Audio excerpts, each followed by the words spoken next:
Olá, meu nome é Cleilton Amaral, professor de Geografia. E o nosso estudo de hoje é voltado para os alunos do 9º ano do ensino fundamental.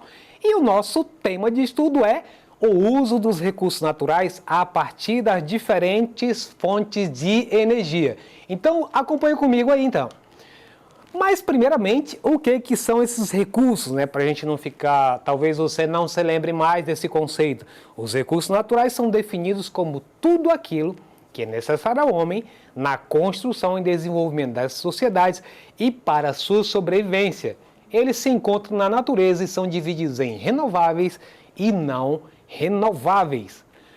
Agora, as fontes de energia são recursos naturais usados pelos seres humanos para a criação de energia, geralmente usado nas atividades do dia a dia.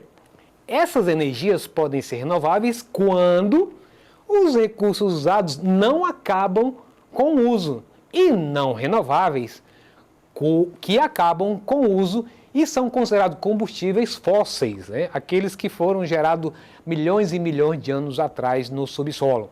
As energias renováveis são provenientes da água, do sol, do vento, da biomassa, dentre outros. Já as não renováveis são petróleo, gás natural e o carvão mineral. Fontes renováveis de energia. Continuando, as fontes renováveis de energia são aqueles recursos naturais que não se esgotam com seu uso, ou seja, renovam-se ao longo do tempo naturalmente. As energias renováveis são consideradas limpas por não serem poluentes e causarem poucos impactos ambientais.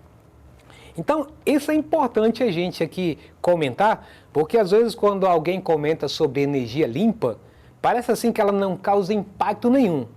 Mas o que a gente quer demonstrar aqui é que elas causam impacto sim, mas em menor quantidade. Vejam que até os carros elétricos que têm sido as coisas, o que é mais falado hoje em dia, que faz parte da energia limpa, ele sim traz lá na sua origem alguns impactos. Então, não é que seja impacto zero, mas é bem menor se comparado com os demais de energias não renováveis.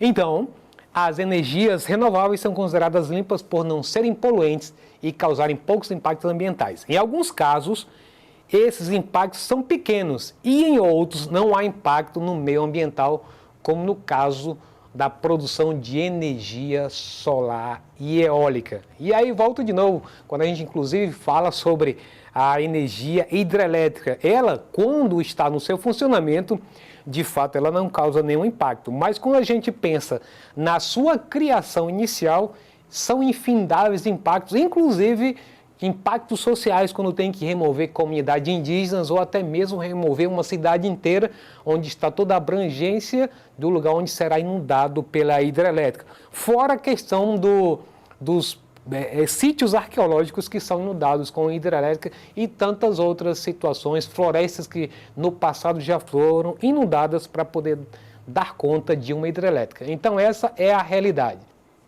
Então vamos começar a fazer um detalhamento sobre cada uma dessas fontes de energia. Começando por a energia eólica. É gerada pela ação do vento. A força dos ventos movimenta turbinas de aerogeradores, que por sua vez fazem com que a energia mecânica seja convertida em energia elétrica. É bom lembrar que qualquer um dos exemplos que forem dados aqui, seja energia eólica, energia hidrelétrica, todas elas têm a finalidade de movimentar motores para que esses motores convertam isso em energia elétrica. Então, até mesmo do movimento das águas do mar, maremotriz, ali tem movimento em jogo que faz com que mecanismos no interior desses instrumentos possam, então, movimentar motores e, portanto, gerar energia. Então, sempre a ideia de gerar energia elétrica tem a ver com movimento, né? Até mesmo a termoelétrica tem a ver com calor, que esse calor pode movimentar motores.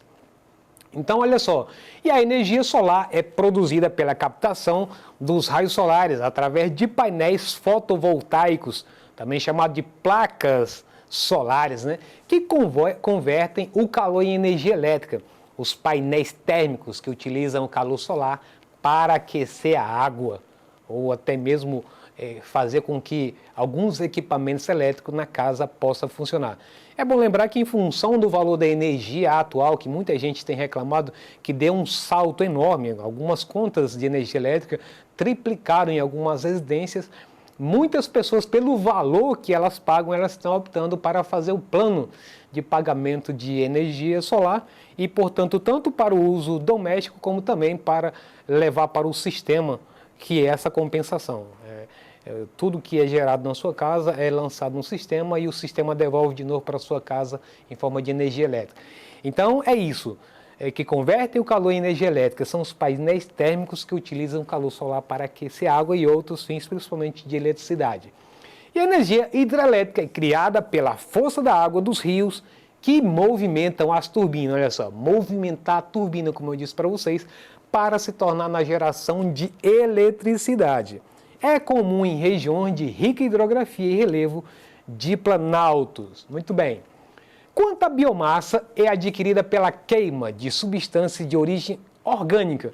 Ocorre com a combustão de lenha, bagaço de cana, principalmente nos lugares que se tem muita produção de cana-de-açúcar no Brasil. Muitas dessas agroindústrias aproveitam o bagaço da cana para poder transformar isso em energia e compensar o seu consumo de energia nessa agroindústria. Isso é um fator muito importante, que aí você compensa gastos, reduz gastos e isso faz com que otimize, então, o caixa da empresa.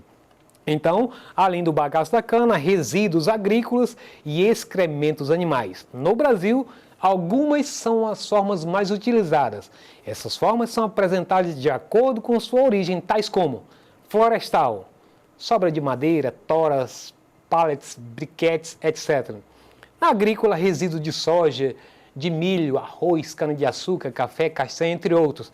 E rejeitos urbanos e industriais, caso dos resíduos sólidos, poda de árvores e líquidos, óleo de cozinha. E aí a gente dá um destaque, inclusive, para, no caso, quando se utiliza alguns tipos de plantas vegetais oleaginosas que ajudam na formação dessa biomassa e o chamado biocombustível.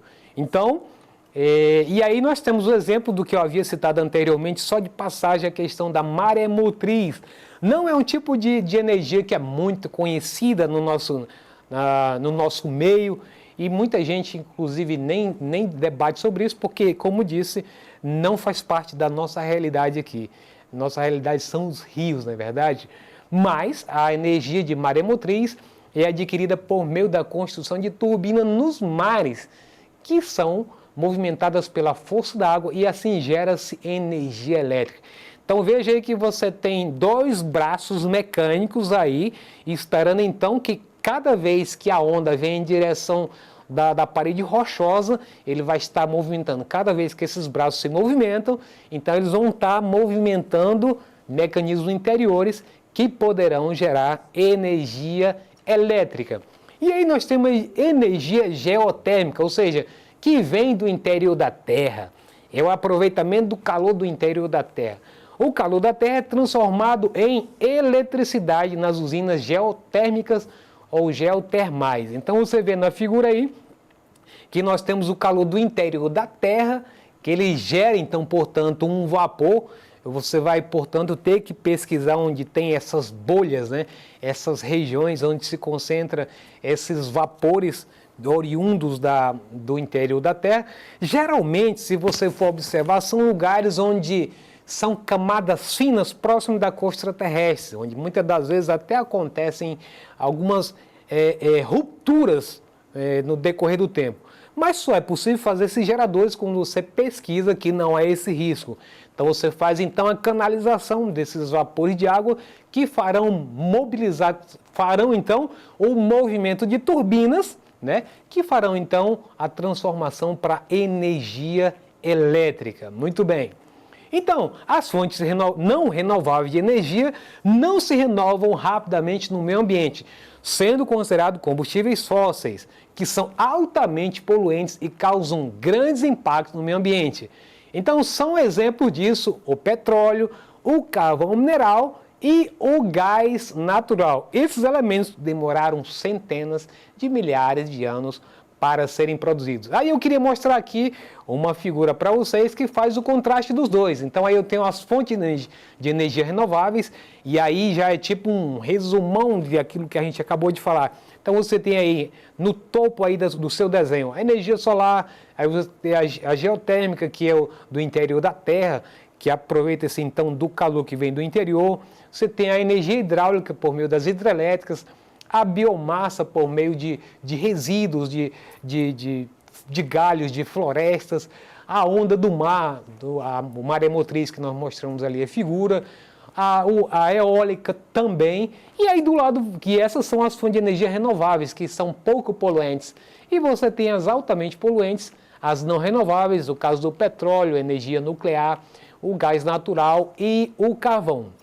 Então, eles são utilizados na indústria por sua alta capacidade de combustão. Então, nós estamos falando desses combustíveis fósseis, como o carvão mineral, cuja queima gera energia para a produção de bens industrializados. Mas é bom lembrar que cada vez mais o mundo tem fechado as portas, inclusive nessa COP26 que houve, para poder definir a redução disso até 2030, 2060, nós vimos que foi feito um grande compromisso com os países para que eles possam cada vez mais reduzir esses combustíveis fósseis, principalmente o carvão mineral, que é usado pela Rússia em especial, pela China, pela Índia. São países que se desenvolvem muito mais às custas de poluição do meio ambiente.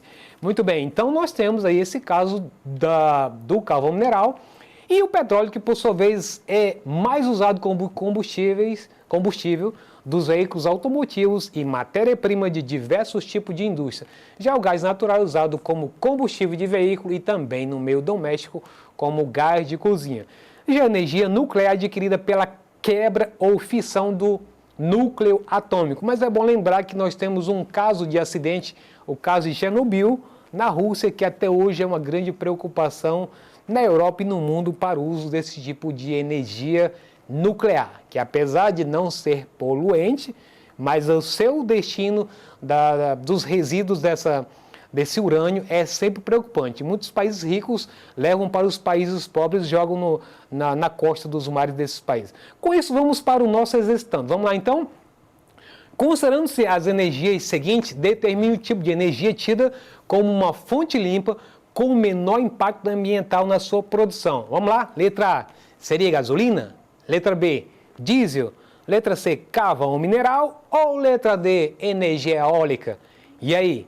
Já chegou à sua conclusão que tem menor impacto ambiental? Se você respondeu que a alternativa correta é a letra D, tá certo, é eólica, aquela que depende do vento que vai fazer com que aquelas torres possam movimentar suas palhetas. Então, com isso a gente encerra a nossa aula de hoje. Se você quiser acessar essa aula ou qualquer outro componente curricular, basta você acessar esse endereço aqui. Então, fico por aqui, um abraço e até a próxima!